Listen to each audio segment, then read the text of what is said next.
and we are just a little west of West Palm Beach. And today I'm with Charles Crispin.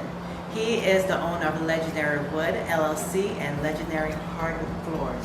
And I know I said that wrong, but he's going to explain everything. So Charles, tell us a little bit about yourself. Well, I began doing woodwork 40-some years ago.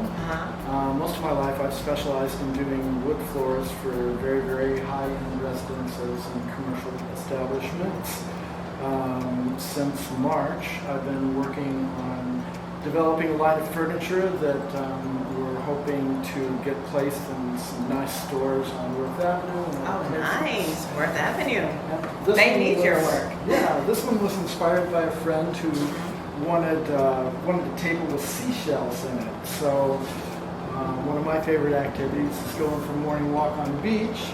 So when I pick up interesting little tidbits, I throw them in a bag. And this table was very flawed. It had a lot of open places, a lot of places that needed to be fixed. So little nicks and crannies.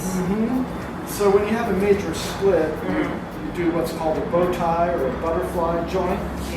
And basically you chisel a hole and then sink those in and glue them, and it keeps the crack from opening up. In a lot of these other places that had splits or checks or big holes, I basically enhanced them a little bit, sunk a shell of some kind in there, and then got to playing with it and decided we've got a creature here that kind of looks like a giraffe or something. And we've got some little swimming sea serpents, and the four graces here poking their heads up. So all kinds of This is fun one stuff. of, like, when I walked into the shop and I saw this, I was like, we need to show this. This is one of my favorite pieces. I mean, you don't see art like this anywhere. At least I do not. I haven't seen art like this. I don't go out, Usually when I go out to a museum or something like that, I'm looking for the art on the wall. But this is another form of art that I call it a hidden treasure here in West Palm Beach. Charles is a hidden treasure. You are. I mean, after getting to know you and hearing your story and knowing what you do, I'm like, wood, what? Who? You never think anyone does like real woodwork anymore. You're like, oh, let's just grab it from somewhere, and it's not quality, and who cares if it's not quality? But when you have quality wood, you take care of it, you prepare it, you prep it. So Charles, tell me a little bit about not just how you put it in, but how do you prepare the wood? How do you get it from just a normal oak tree? A raw piece like that? Oh yes, like a normal, I don't know if you guys can see this, a normal piece like this that just looks, okay, I just chopped it off in the wilderness, and then bring it to this beautiful piece right now. Yeah, this piece probably has about 120 hours worth of work in it, believe it or not. Yeah. Yeah, the first thing you do is cut a circle. There's you can use a spin arc with a router, put a hole right in the middle, and then spin the router around and cut it into a perfect circle. Then we glued up a skirt to go around it, one piece at a time, and then we routed that, softened up the edges. And then we decided to make the finish kind of a sandy color, so and that's what he was asking for? the beach. Yes. So here we go, and the only thing left to do on this is to, we make a custom grout that we're going to use to fill some of these little fissures in places that are not quite perfect, but really beautiful. Yeah. So that's what's going on with this piece. Okay. I mean, it's very unique. It's beautiful. Hopefully I bring back my vocabulary and I'll throw it at it, but this is a unique piece, and I really enjoy seeing it and seeing the difference of how you put the shells in there, and just hearing a story of, waking up in the morning and finding the shells and finding specific items that you want to put in. This is really nice. The piece right behind you, we're going to turn into a white table with white shells. Oh, with white shells? Yeah, okay. we saved a bunch of white seashells, and that piece there is kind of, it's got several flaws and stuff like that, but we'll make it look like $1 million for And our flaws sometimes are our best attributes. Hey. So tell everyone where you're located and how we can reach you. Well, reach me on the World Wide Web. Yes. www.legendaryhardwoodfloors.com. That's the best one. And he has an Instagram. Do you remember your Instagram? Legendary Woodworks. Yes. It's WORKX. All right, and can we call you? Do you have a phone number? Do you have a 312-907-08. only for wood? Yeah, but I don't pick up any number that I don't recognize, so you just have to call and leave a message. Yes. All right. Well, Charles, it was nice having this, this meeting with you and getting to see what you do. And we're gonna see his office, guys. I mean, his office is amazing. You're gonna see some of the work that he's finished. And we're going to do a quick video of how he gets his wood so smooth. That was so bad. I mean, are you going to dig it out, put another shell in there? What are we doing with that? Yeah, well, actually, this is the bottom of the table. This is the bottom. This is one slab of probably 45 slabs that came out of a giant ash tree in Terre Haute, Indiana. It was in a cemetery. And so there's a stack of slabs over there that are left. There are maybe 5 or 6 left. But this is right on the outside edge of the tree, so this is the bark. And basically I spun the arc. I wanted it to be at least 48 inches. And that was left, and I thought about replacing it or filling it in, and then I kind of grew on me. I got to thinking of it like it's maybe like Cindy Crawford's beauty mark. That mold, that accent piece. Yeah, okay. Yeah. So instead of getting rid of it, I look at it as an enhancement. I like it. Yeah. I mean, now I see it and I understand it. I'm like, you know what? Everyone's going to be like... Just got to make sure it's smooth enough that nobody's going to snag your pantyhose on it. True. Not that we wear stockings anymore. Maybe. Yeah, well, it could happen. Yeah, we don't want to ruin any $100 pair of Wolfords or something. Yes. So back in the day before sanding machines were invented, there used to be a craft called scraping that's kind of been revived in the hardwood flooring industry thanks to one of my mentors, a guy named Burger Jewell, who taught me how to do this craft of scraping. So instead of sanding it to make it smooth, we use a sharp piece of steel on a stick, a scraper. This is a custom-made one. And basically, you drag it over the surface like this. So you have more control over what you're doing. Yep. So this one's been scraped to a certain extent. Again, this is the bottom of the table, so I probably won't take quite as much trouble with it as the other side, except for this spot right here, and making sure it's... So you literally scrape the entire thing to be this smooth? Yes. Oh, wow. Yes. How long did that take you? Oh, this is a 5-6 hour job if you do it right. Okay. So guys, just know this is not a down the street piece. This is handmade, handcraft, handwork. One piece of wood. One piece of wood. Yep. And it's heavy. Yeah. So this is quality wood. This is not something that you buy off Amazon and it falls apart in 2 knocks or something like that. Or if you're moving and you're like, oh, I want to move my wood, or I want to move my counter. Wait, what is this going to be? A table? Yeah, this is going to be a table. And then it falls apart. Right. So this is an investment. Oh my goodness, this is nice already. This is something for your children to fight over after we're gone. Yes. It is Palm Beach. We're gonna fight over. This is mine. How much is it worth? Oh, it's definitely mine. All right. So, well, let's go to the next pieces. All right. So now that we've had a chance to look at some of the fabrication work, let's go upstairs and see where the brain work gets done in the office. We'll have to walk through my storage unit, which is a little messy. Hope you don't mind. It's the land of 1,001 woodworking projects, all unfinished. And one very dusty bicycle that never gets ridden.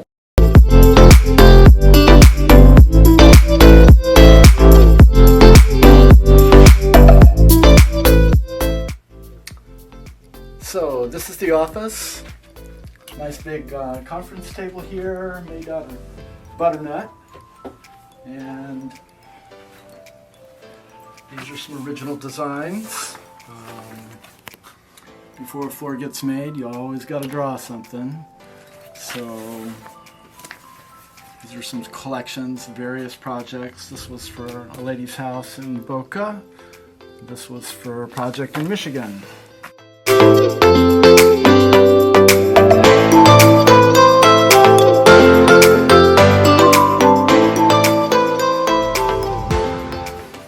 It's kind of a wild thing. It's more like a stained glass window than a wood floor, huh?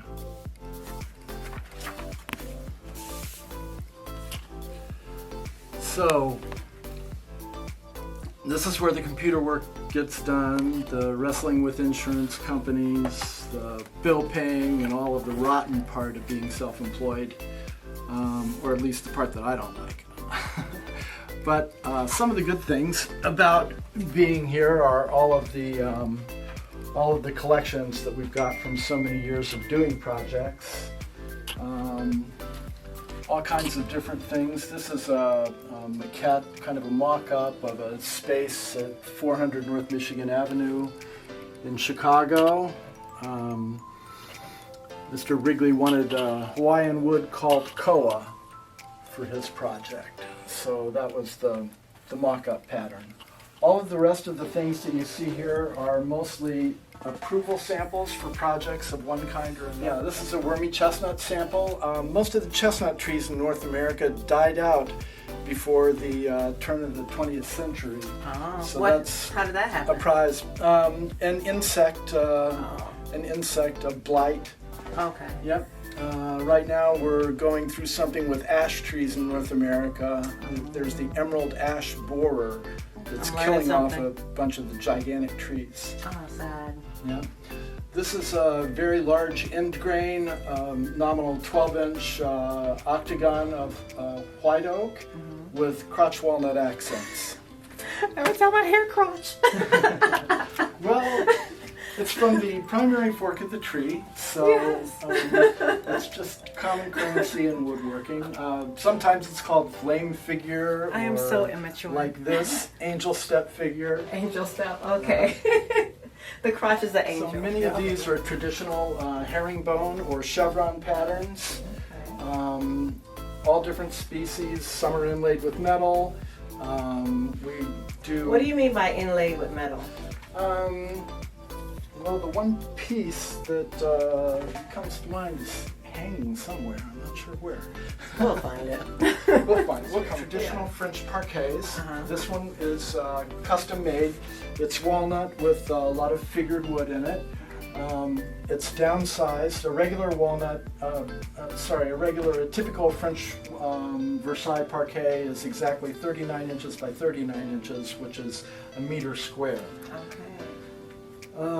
This is a pattern that was popularized by one of my mentors, Burger Jewel, calling that the Fargo pattern, again with the interesting inlaid figured pieces. Figured pieces, the crotch wood. Yeah. No, wait, what did you call it for so I can say the proper name? Angel step. Angel step. But it's still the crotch. Yeah. Angel.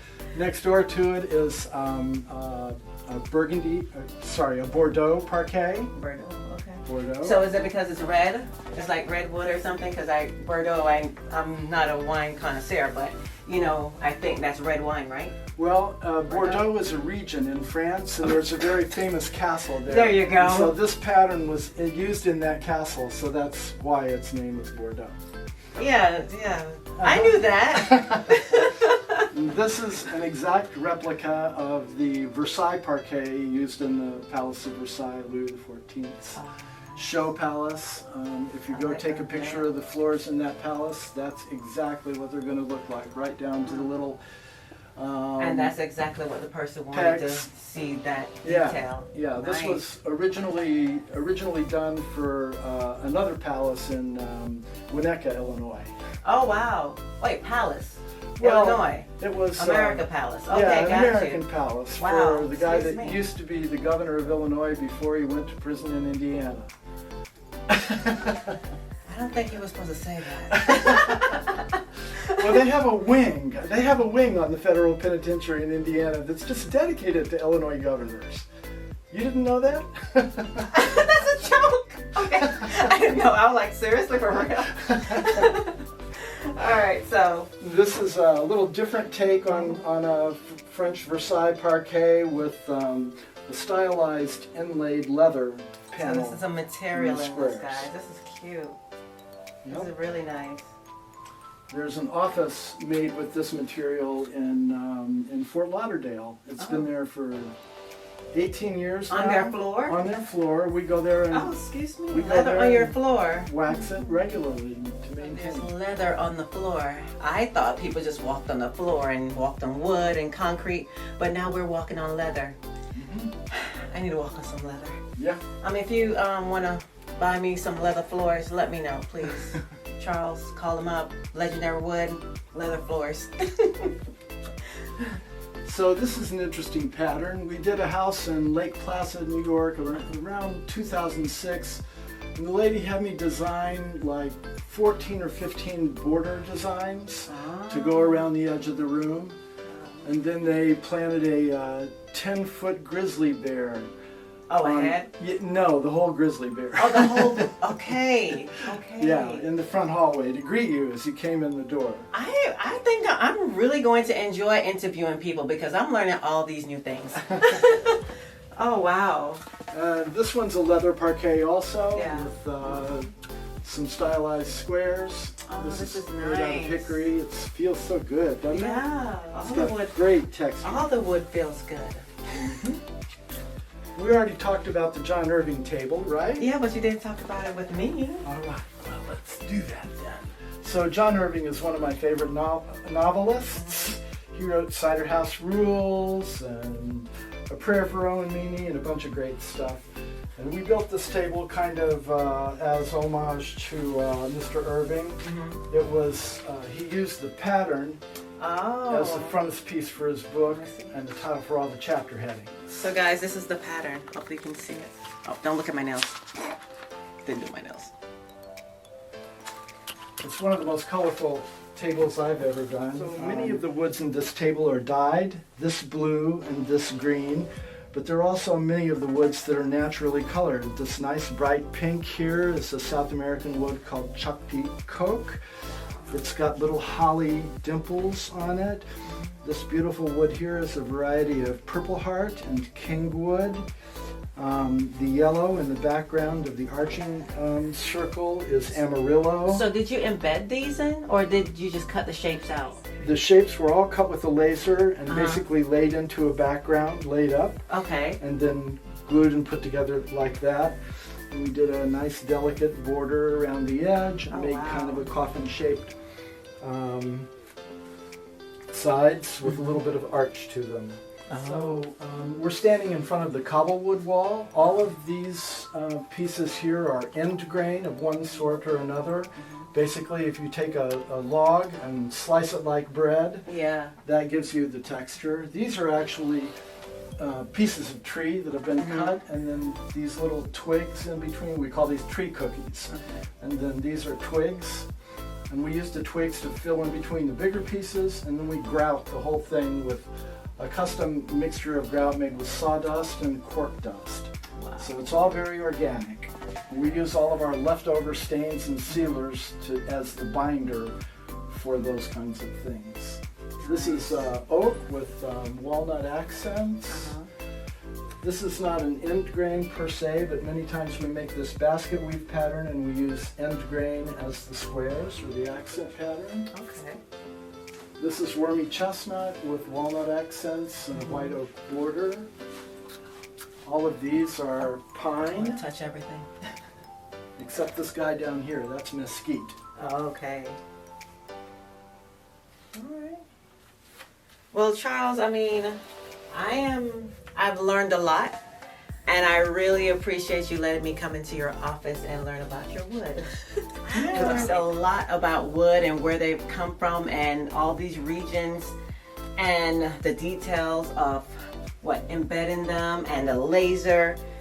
I really appreciate you letting me come in here and just learn a little bit more and educating myself and being able to share you with everyone or the entire world. Well, you know it's entirely my pleasure. You're welcome. All right, guys. Thank you for watching, and this is Legendary Hardwood Floors. And Charles Crispin. Wait. And this is Charles Crispin, Legendary Hardwood Floors and Legendary Woodworks. located where? Just a little west of West Palm Beach. All right, guys. Bye. Media diagnostic out. Wait, we didn't even talk about your balls. Tell me a little bit about the wood ball. Well, you know, if you're going to do this work, you've got to stay in shape. Oh, goodness. Yes, I see. And that's just a good thing to just pick up every now and then. If you just need to lift 60 or 70 pounds just to remind yourself how strong you are. How much is it? That's about 60 pounds, probably. Oh, wow. Yeah. I'm just going to, my power is in my legs. I'm just going to pick it up with the legs. Yeah, there you go. Oh, my goodness. This is heavy, too. You want to play catch? That would be the medicine ball from death. The medicine ball from Cherry Tree. Okay. All right. Yeah. Thank you again. This is one of my favorite things. Guys, you have to stay in shape. If you want to do, be careful. Yeah. If you want to do, stay in shape and stay active. So Charles, can I tell your age? Of course. What, 70, 65, 68? I can't remember. 69. Oh, so Charles is 69 and he can bend his knees. Yeah. And he can drop it down low. Why? Because he exercised. That's right. He played wood. He played cherry tree. Cherry tree catch. Catch. Yeah. Oh my goodness. Alrighty. Thank you guys for watching. And I hope you guys had fun with us. Bye.